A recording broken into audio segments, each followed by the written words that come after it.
Hello students. तो last class में हमने नाइट्रेशन और सल्फोनेशन रिएक्शन देखी थी, ओके, टोलुइन में। नेक्स्ट जो हम देख रहे हैं वो है हेलोजिनेशन रिएक्शन। क्या है ये एल्किल बेंजीन की इलेक्ट्रोफिलिक सब्स्टिट्यूशन रिएक्शंस है, ओके। तो थर्ड नंबर हम देखते हैं यहाँ पे हेलोजिनेशन रिएक्शन। जैसा कि मैंने पहले भी बोला, डिटेल में हम कर चुके हैं, तो मैं डायरेक्ट लिखती हूँ यहाँ पे। ये आपका है टोलुइन, ओके। टोलुइन की रिएक्शन Cl2 के साथ Fe की प्रेजेंस में, आयरन की प्रेजेंस में करवाते हैं, वो भी कहाँ, डार्क प्लेस में करवाते हैं, ठीक है।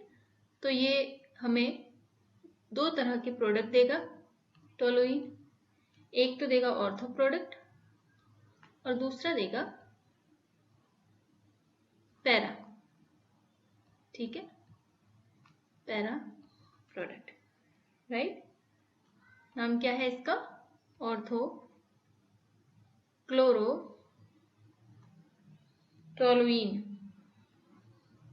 ऑर्थोक्लोरो टोलुइन। इसका है para chloro toluene, okay, easy है, फाइन। थर्ड नंबर है, फोर्थ नंबर है यहाँ पे Friedel Crafts reaction. Friedel Crafts reaction, okay.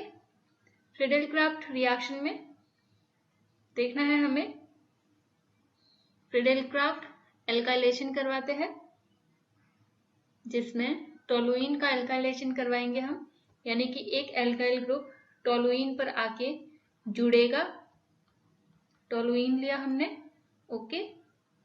और जैसा कि हमें पता है, हमने पढ़ा है कि AlCl3 की प्रेजेंस में एल्किल हैलाइड के साथ रिएक्शन करवाते हैं। और ये टोलुइन की जो रिएक्शन होती है, बेसिकली मोस्ट इंपोर्टेंट ध्यान रखने वाली बात है, टोलुइन की जो रिएक्शन होती है, फ्रीडेलक्राफ्ट रिएक्शन, वो 0 डिग्री सेंटीग्रेड पर होती है, ओके। यहाँ पे एल्काइलेशन करवाएंगे CH3, और ये एल्काइल ग्रुप, जो नेक्स्ट एल्काइल ग्रुप है, वो कहाँ आके जुड़ता है, इसके ऑर्थो पोजीशन पे। और दूसरी तरह का जो प्रोडक्ट मिलेगा उसमें कहाँ आके जुड़ेगा, पैरा पोजीशन पे, राइट। तो इस तरह से ये रिएक्शन होती है। ये है हमारा ऑर्थोजाइलीन और ये है हमारा पैराजाइलीन, क्लियर है। इसके बाद जो है हम एसाइल ग्रुप युक्त फ्रीडेलक्राफ्ट रिएक्शन करवाते हैं, जिसमें हम एसाइल क्लोराइड लेंगे और AlCl3 की प्रेजेंस में होगी ये भी रिएक्शन, फ्रीडेलक्राफ्ट है। लुईस एसिड यहाँ पे हम यूज में लेते हैं, ये हमारा टोलुइन, और ये एसाइल ग्रुप आके यहाँ के ऑर्थो पोजीशन पे जुड़ जाता है। साथ ही दूसरा प्रोडक्ट जो बनेगा वो जुड़ जाएगा पैरा पोजीशन पे, एक मिनट, राइट। तो ये आगे जुड़ जाता है पैरा पोजीशन पे, C+O CH3। ये हमारा क्या है, ये हमारा है ortho methyl acetophenone, ortho methyl acetophenone, ठीक है, ऑर्थो मिथाइल एसिटोफिनोन, क्लियर है। ये है हमारा पैरा मिथाइल एसिटो ग्रुप है, ठीक है, एसिटोफिनोन, क्लियर, राइट। तो ये इस तरह के रिएक्शन यहाँ पे फ्रीडेलक्राफ्ट की होती है।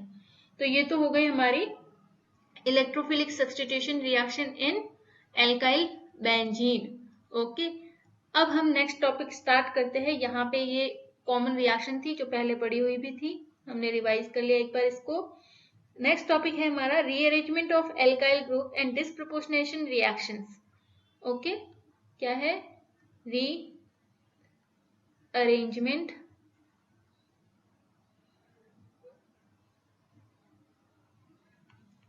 of alkyl group and disproportionation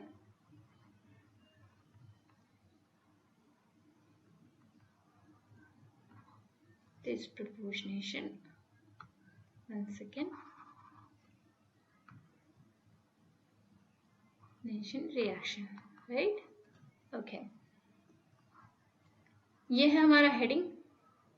अब हमें क्या करना है, एल्काइल ग्रुप का रीअरेंजमेंट किस तरह से होता है और उसमें डिस्प्रपोर्शनेशन रिएक्शंस बेसिकली किस तरह से होती है।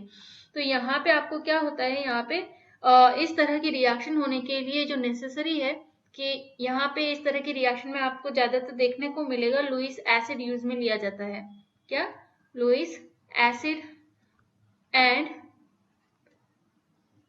हेलोजन एसिड, लुईस एसिड और हेलोजन एसिड यहाँ पे यूज में लिया जाता है। किसके लिए? एल्काइल ग्रुप के रीअरेंजमेंट और डिस्प्रपोर्शनेशन रिएक्शन के लिए। ठीक है, इनकी उपस्थिति में जो है वो पुनर्विन्यास, रीअरेंजमेंट को क्या कहते हैं हम? पुनर्विन्यास। लिख लेती हूं मैं यहाँ पे हिंदी में भी, पुनर्विन्यास।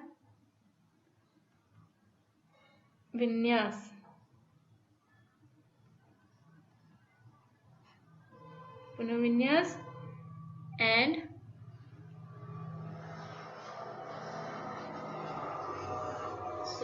अथवा ने एवं असमानुपाती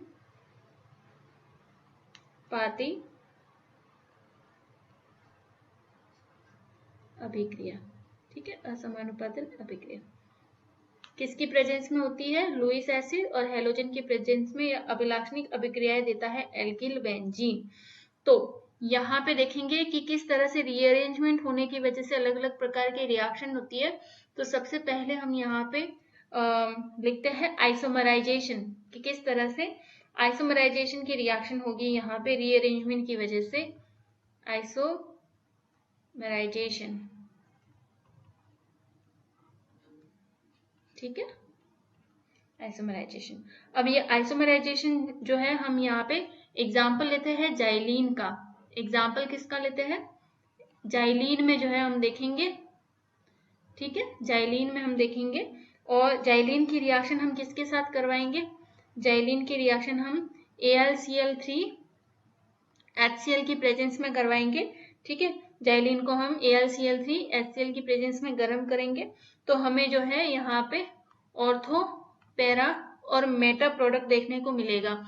और इनका जो प्रोडक्ट है ये एक पर्टिकुलर अमाउंट में आपको देखने को मिलेगा। जैसे कि यहाँ पे ऑर्थो क्या करेंगे आप? जाइलीन को AlCl3 और HCl के साथ हीट करेंगे, गर्म करेंगे, तो आपको यहाँ पे ऑर्थो, मेटा और पैरा तीनों प्रकार के प्रोडक्ट देखने को मिलेंगे। पर यहाँ पे ऑर्थो 17% एक तरह से कहे तो इसका रेशियो जो होगा वो 17:62 रेशियो 21। तो यहाँ पे आप नोटिस करेंगे कि सबसे ज्यादा जो है रेशियो किसका है?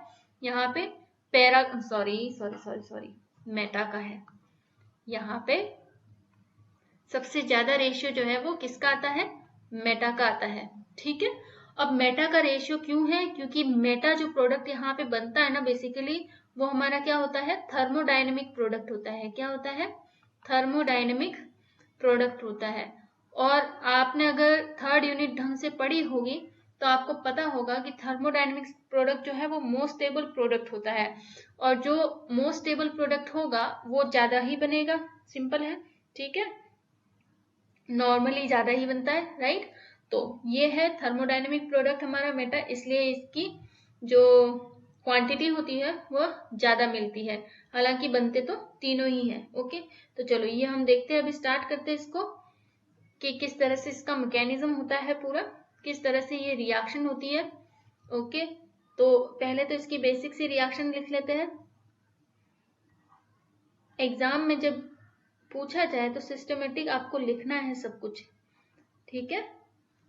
ऐसा ही समझना है कि एग्जामिनर को कुछ नहीं आता और आपको ही सब कुछ आता है ना, उस हिसाब से आंसर देना है। ऐसे नहीं सोचना है एग्जाम में कि ए क्या लिखना ये तो पता ही होगा, है ना। ऐसा नहीं है,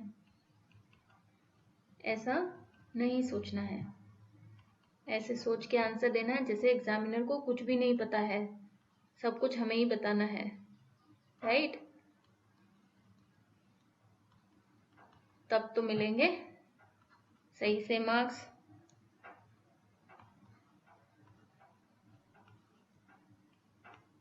पर ऐसा भी नहीं है कि जितना पूछा है उससे ज्यादा बता रहे हो, जितना पूछा गया है उतना ही बताओ और अच्छे से बताओ, उसमें कुछ भी छूटना नहीं चाहिए, राइट। ओके, तो ये है नॉर्मल रिएक्शन हमारी। इसका मैकेनिज्म देखते हैं कि किस तरीके से मैकेनिज्म होता है, और वो मैकेनिज्म बेसिकली रीअरेंजमेंट के थ्रू होता है। ओके, यहाँ पे देखते हैं हम। सबसे पहले हमने लिया एक जाइलिन, जैसा कि हम पहले ही बता चुके हैं कि हम क्या लेते हैं, जाइलिन लेते हैं। उसी को हमें हीट करना है और उसी में जो ये मिथाइल ग्रुप है हमारा वो रीअरेंज होगा, है ना। ये क्या होता है, ये तो हमें ऑलरेडी 70% हमारे पास रहता ही है रिएक्शन के बाद भी। तो यहाँ पे ये हम एसिड की प्रेजेंस में रिएक्शन करा रहे हैं, जैसे कि मैंने पहले भी बताया। तो यहाँ पे प्रोटॉन आएगा, राइट। बेसिकली अब क्या होता है ना, यहाँ पे जो ये सेकेंड वाला मिथाइल ग्रुप है, ये इलेक्ट्रॉन यहाँ शिफ्ट हो जाते हैं, जिस वजह से यहाँ क्या आ जाता है, प्लस चार्ज आ जाता है। तो यहाँ इसको लिखते हैं प्लस चार्ज, इस तरीके से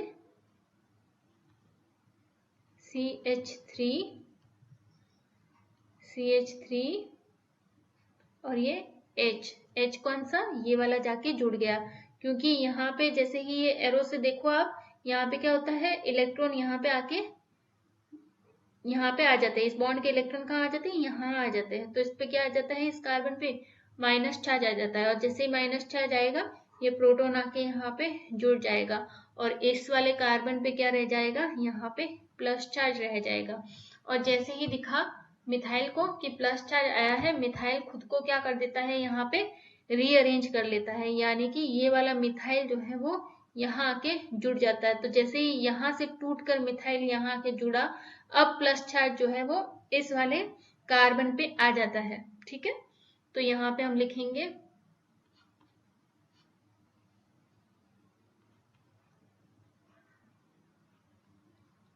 मिथाइल का विस्थापन हो गया,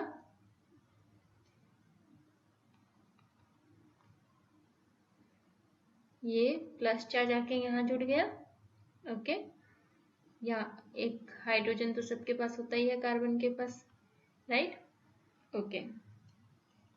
अब क्या करना है हमें अब करना है वापस से प्रोटॉन निकालना है। कौन सा वाला निकलेगा, तो बेसिकली ये जो प्रोटॉन है ना, ये वाला निकल जाएगा, और ये क्या करेगा, अपने इलेक्ट्रॉन यहाँ पे डोनेट कर देगा, ठीक है, और डोनेट करके निकल जाएगा यहाँ पे, जिस वजह से क्या होगा, यहाँ पे जो है वो डबल बॉन्ड का फॉर्मेशन हो जाता है। तो ये रिएक्शन में हम देखते हैं कि इस वजह से हमारे डबल बॉन्ड का यहाँ पे क्या हो गया, यहाँ से ये निकल गया, यहाँ पे डबल बॉन्ड का फॉर्मेशन हो गया, CH3 और ये CH3। अब आप नोटिस कर रहे होंगे कि जो पहले दोनों एल्काइल ग्रुप या फिर कहो कि मिथाइल ग्रुप जो है ऑर्थो पोजीशन पे थे, अब वो कहाँ पे आ गए हैं, अब वो आ गए हैं हमारे मेटा पोजीशन पे। तो ये कितना बनता है हमारे पास, ये बनता है 62%, ठीक है। ये कितना बनता है, 62%। अब क्या करना है, आपको पैरा करना है, पैरा जो है वो प्रोडक्ट प्राप्त करना है। तो उसके लिए क्या करेंगे, हम वापस से रीअरेंजमेंट करवाएंगे, यहाँ पे वापस से मिथाइल खुद को रीअरेंज करेगा, ठीक है।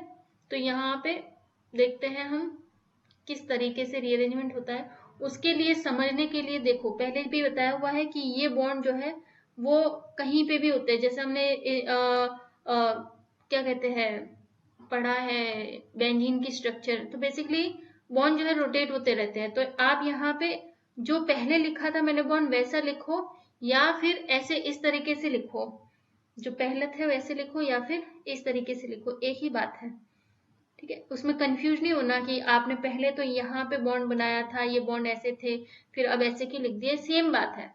ओके, सारे इक्विवेलेंट है और सब पे जो है इक्वली प्रेजेंट रहते हैं पाई इलेक्ट्रॉन्स बेंजीन में, राइट। तो आप ऐसे लिखो अपनी सहूलियत के हिसाब से कि हमें रिएक्शन किस तरह से करनी है और समझने में हमें किस तरह से आसानी रहती है यहाँ पे।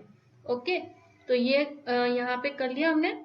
अब क्या होता है ना, वापस से हमें रिएक्शन करवानी है। जैसे कि यहाँ पे आप क्या करते हैं, ये वाले इलेक्ट्रॉन कहाँ शिफ्ट हो जाएंगे, इधर शिफ्ट हो जाएंगे, राइट। और जैसे ही इधर शिफ्ट होंगे, okay okay okay, 1 second, right. हाँ, यहाँ पे आपको वापस से प्रोटॉन ऐड करवाना है और उस प्रोटॉन के एडिशन के लिए क्या होगा, ये वाले इलेक्ट्रॉन इधर शिफ्ट होंगे तो इस वाले कार्बन पे क्या आ जाएगा, इस वाले कार्बन पे आएगा प्लस चार्ज। तो देखते हैं किस तरीके से प्लस चार्ज आता है। ये हमारे पास प्लस चार्ज आ गया, यहाँ पे CH3 था, यहाँ पे H था, ओके, ये है हमारा CH3।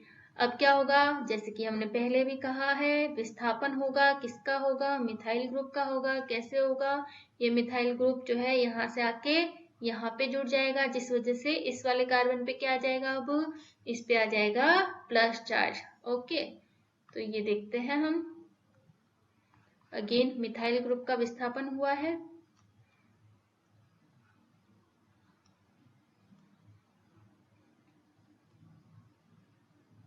CH3, ये यहाँ पे मिथाइल ग्रुप, ये हाइड्रोजन तो होता ही है, ये आ गया प्लस चार्ज। अब फाइनली जो हमने पहले भी कहा है, क्या होगा, ये प्रोटॉन जो है वो अपने इलेक्ट्रॉन दे देगा यहाँ पे और यहाँ पे एक डबल बॉन्ड का फॉर्मेशन हो जाएगा। ओके, और हम कहेंगे कि यहाँ से क्या हुआ, प्रोटॉन रिलीज हो गया और ये हमारा डबल बॉन्ड यहाँ पे बन गया। ये CH3 यहाँ आ गया और ये CH3 यहाँ आ गया, तो ये क्या बन गया, पैराजाइलिन। ये क्या बना, पैराजाइलिन, जो कि कितनी बनती है, ये बनती है हमारे पास 21%। Clear, right. तो इस तरीके से आप आइसोमराइजेशन करवा सकते हैं। ये क्या है, समावयवीकरण। समावयवी कितने हैं, जाइलीन के समावयवी 3 होते हैं। एक तो ऑर्थो समावयवी होता है जाइलीन का, दूसरा जो है वो मेटा समावयवी होता है और तीसरा जो है वो पैरा समावयवी होता है, जिनका रेशियो क्या होता है, 17, 62 और 21। क्लियर, मैक्सिमम होता है आपका मेटा, क्योंकि वो थर्मोडायनेमिकली स्टेबल प्रोडक्ट है। क्लियर हुआ इतना, ठीक है। तो पहली रिएक्शन थी हमारी आइसोमराइजेशन की।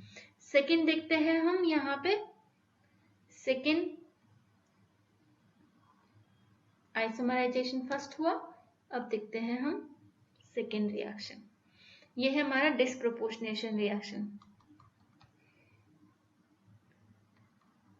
डिस्प्रोपोर्शनेशन,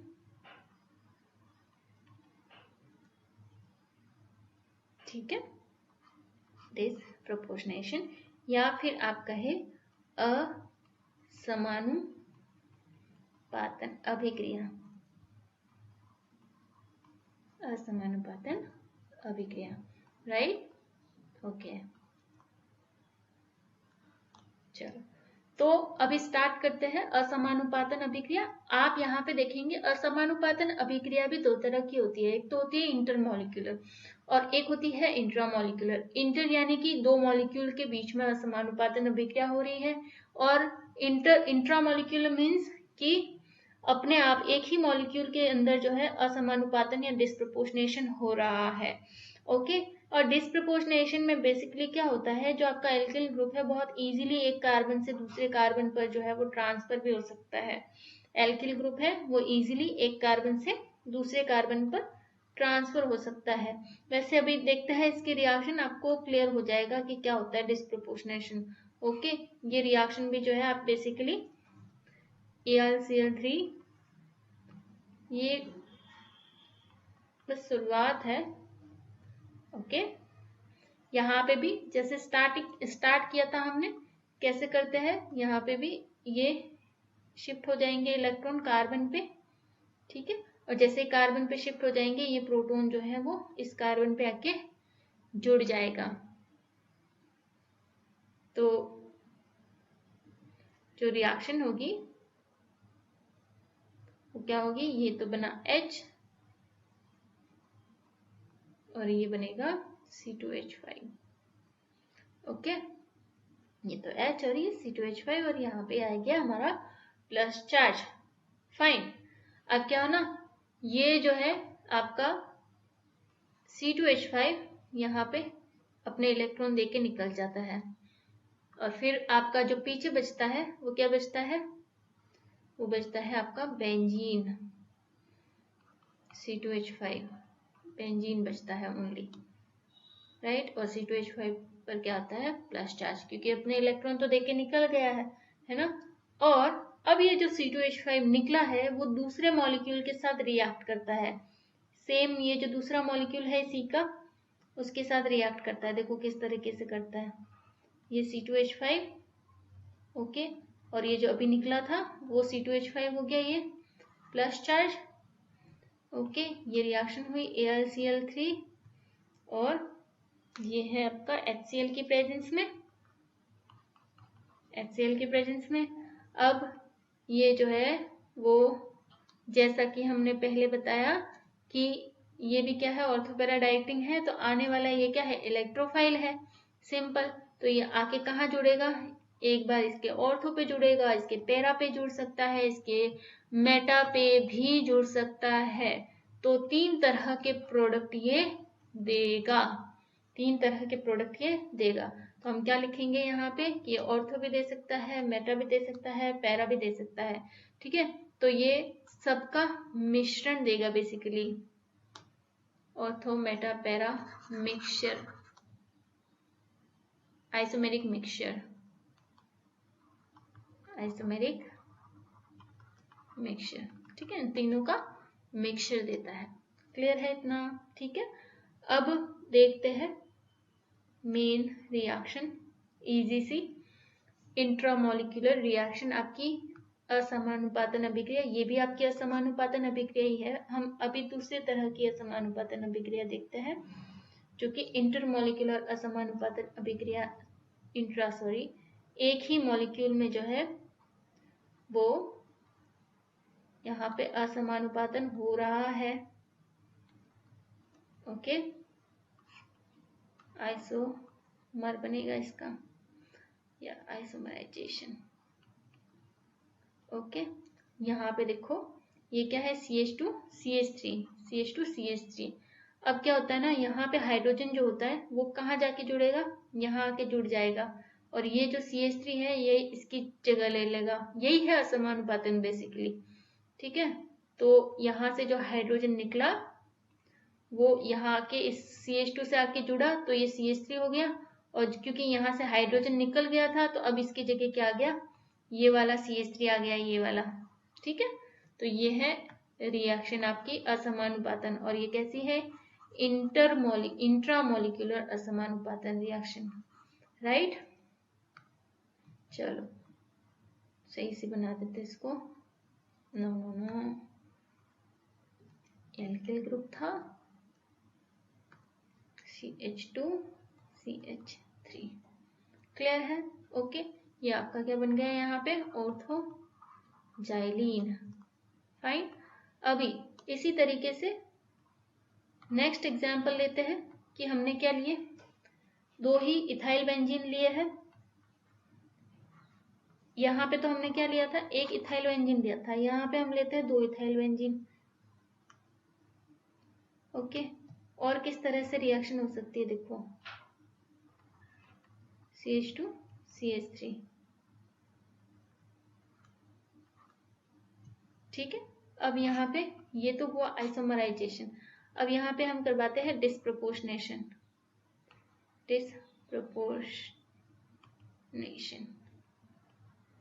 ओके, तो बेसिकली ना क्या होता है, देखो ये आपका एक इथाइल बेंजीन की रिएक्शन दूसरे इथाइल बेंजीन के साथ करवाई हमने, राइट। अब यहाँ पे क्या होता है ना, जैसे कि यहाँ पे स्टार्टिंग में हमने बताया कि किस तरीके से हाइड्रोजन निकलता है, तो यहाँ से भी एक क्या होगा, यहाँ से इस पोजीशन से, क्योंकि मेटा ज्यादा बनता है, हमने पढ़ा है मेटा ज्यादा बनता है, थर्मोडायनेमिकली स्टेबल प्रोडक्ट होता है ना, तो यहाँ से एक हाइड्रोजन निकल जाएगा और निकल के कहाँ लगेगा, इस वाले कार्बन पे लग जाएगा, और यहाँ से ये वाला ग्रुप निकल जाएगा और आके कहाँ लग जाएगा, यहाँ पे लग जाएगा, ठीक है। तो बस कुछ है नहीं, यही रिएक्शन है आपकी डिस्प्रोपोर्शनेशन वाले, इसमें कुछ खास है नहीं, ठीक है। तो ये हो जाएगा आपका 2 मॉलिक्यूल जैसे के लिए है, यहाँ पे भी 2 मॉलिक्यूल में बता दिया, यहाँ से हाइड्रोजन निकला, यहाँ पे जाके जुड़ गया, यहाँ से CH2CH3 निकला, यहाँ पे जाके जुड़ गया, तो ये बना हमारा CH2CH3 और ये CH2CH3, और क्योंकि यहाँ से हाइड्रोजन आके जुड़ गया था तो ये हमारा पीछे क्या बचा, ये बचा था बेंजीन, ओके। तो ये आपका बेंजीन, तो ये क्या हुई, डिस्प्रोपोर्शनेशन रिएक्शन हुई। अगर आपको इंट्रामोलिकुलर दिख रहा है डिस्प्रोपोर्शनेशन, तो वो एक तरह से आइसोमराइजेशन है, और दूसरा क्या है, ये 2 मॉलिक्यूल के बीच में जो है इस तरह से डिस्प्रोपोर्शनेशन रिएक्शन दिखती है। क्लियर है, ओके। तो यहाँ पे आपकी एल्काइल बेंजीन की जो रिएक्शन है वो वाली कंप्लीट होती है। इसके बाद जो एल्काइल बेंजीन की जो साइड चेन रिएक्शन है, ठीक है, टोलुइन में हम देखेंगे कि halogenation free radical substitution reaction कैसे होती है, साइड चेन रिएक्शन, ओके। चलो इस वीडियो में इतना ही, थैंक यू।